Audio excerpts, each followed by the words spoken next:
তবে ভবিষ্যৎটা এখন এই মুহূর্তে বলতে পারছি না, কারণ আমি তো খুব কম কাজ করি।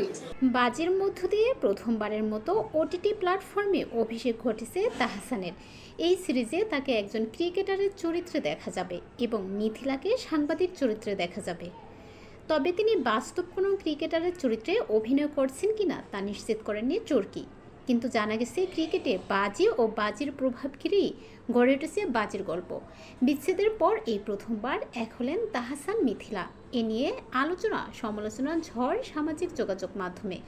তাহসান মিথিলার এক হওয়ার বিষয়টি নিয়ে ভক্তদের কেউ ইতিবাচক মন্তব্য করেছেন, আবার কেউ নেতিবাচক মন্তব্য তুলে ধরেছেন। তবে সংবাদ সম্মেলনে দেখা গেছে খুব উচ্ছ্বাসিত তাহসান মিথিলা।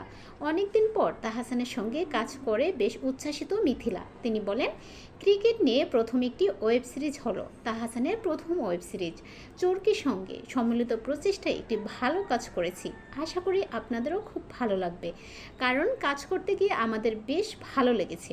অন্যদিকে এই ওয়েব সিরিজে কাজ করতে পেরে উচ্ছ্বাস প্রকাশ করেছেন তাহসান নিজেও। তিনি বলেন, বাজির গল্প দারুণ, ওটিটিতে এমন একটি কাজের মাধ্যমেই যাত্রা হোক এটাই চেয়েছিলাম, অবশেষে সেটা হচ্ছে। আশা করি কাজটি দর্শকদের আশাহত করবে না। সাসপেন্স ড্রামা ঘরানার এই সিরিজে তাহসান খান ও মিথিলা ছাড়াও অভিনয় করেছেন মিম মান্তাসা, মনোজ প্রামাণিক, নাজিয়া হক অর্ষা, শাহাদাত হোসেন, পার্থ শেখ, তাসনুবা তিশা, আবরার আতহার সহ আরও অনেকেই।